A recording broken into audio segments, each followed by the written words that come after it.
രാജ്യസഭാ തിരഞ്ഞെടുപ്പിലെ ഞെട്ടിച്ച തോൽവിക്ക് പിന്നാലെ ഹിമാചൽ പ്രദേശിൽ കോൺഗ്രസ് സർക്കാരും പാർട്ടിയും കടുത്ത പ്രതിസന്ധിയിൽ.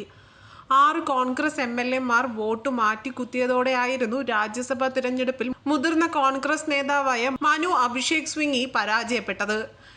3 സ്വതന്ത്ര എംഎൽഎമാരും ബിജെപിക്ക് അനുകൂലമായി വോട്ട് ചെയ്തു.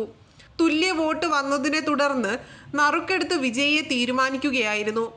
34-ൽ 34 വോട്ടുകൾ ഇരു പാർട്ടിക്കും ലഭിച്ചു.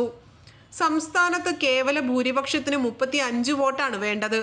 ഇതിലും 1 വോട്ടിന്റെ കുറവാണ് കോൺഗ്രസിന് ലഭിച്ചത്. ഇതോടെ സർക്കാരിനെതിരെ അവിശ്വാസ പ്രമേയ നോട്ടീസ് കൊണ്ടുവരാനുള്ള നീക്കത്തിലാണ് ബിജെപി ഇപ്പോൾ. ഇതിനിടയിലാണ് പ്രതിസന്ധി രൂക്ഷമാക്കിക്കൊണ്ട് മന്ത്രിയും PCC അധ്യക്ഷ പ്രതിഭ സിംഗിന്റെ മകനുമായ വിക്രമാദിത്യ സിംഗ് സ്ഥാനം രാജിവെച്ചിരിക്കുന്നത്. മുൻ മുഖ്യമന്ത്രി വീരഭദ്ര സിംഗിന്റെ മകനാണ് വിക്രമാദിത്യ സിംഗ്. തന്റെ പിതാവിന്റെ പേര് ഉപയോഗിച്ചാണ് സംസ്ഥാനത്ത് കോൺഗ്രസ് തിരഞ്ഞെടുപ്പിനെ നേരിട്ടതെന്നും മുഖ്യമന്ത്രി സ്ഥാനം നൽകാത്തതിലെ അതൃപ്തി വ്യക്തമാക്കിക്കൊണ്ട് വിക്രമാദിത്യ സിംഗ് പറഞ്ഞു. സുഖ്വിന്ദർ സിംഗ് സുഖുവിനെ മുഖ്യമന്ത്രി സ്ഥാനത്ത് നിന്ന് മാറ്റി പ്രതിഭ സിംഗിനെ മുഖ്യമന്ത്രിയാക്കാനുള്ള നീക്കമാണ് സംസ്ഥാനത്ത് നടക്കുന്നതെന്ന സൂചനയും ശക്തമാണ്. കോൺഗ്രസ് അധികാരത്തിൽ വന്നതിനു പിന്നാലെ വീരഭദ്ര സിംഗിന്റെ ഭാര്യ പ്രതിഭ സിംഗും മുഖ്യമന്ത്രി സ്ഥാനത്തിനായി രംഗത്തുണ്ടായിരുന്നു. എന്നാൽ ഹൈക്കമാൻഡിന്റെ നറുക്കുവീണത് സുഖുവിനായിരുന്നു. അതിനിടെ നിയമസഭയിലെ 15 BJP അംഗങ്ങളെ കോൺഗ്രസ് സ്പീക്കർ പുറത്താക്കിയിരിക്കുകയാണ്.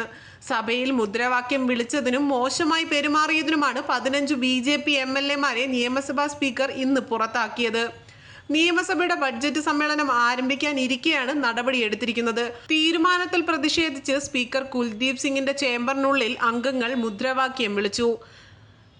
ജയറാം താക്കൂർ, വിപിൻ സിംഗ് പർമർ, രൺധീർ ശർമ്മ, ലോകേന്ദർ കുമാർ, വിനോദ് കുമാർ, ഹൻസ്രാജ്, ജനകരാജ്, വിമൽബീർ വർമ്മ, ത്രിലോക് ജാംവാൽ, സുരേന്ദർ ഷോരി, ദീപ് രാജ്, പുരൺ താക്കൂർ, ഇന്ദർ സിംഗ് ഗാന്ധി, ദിലീപ് താക്കൂർ എന്നിവരാണ് പുറത്താക്കപ്പെട്ട BJP MLAമാർ. കൂടുതൽ വാർത്തകൾ അറിയുവാനായി ഈ ചാനൽ സബ്സ്ക്രൈബ് ചെയ്ത് ഫോളോ ചെയ്യുക.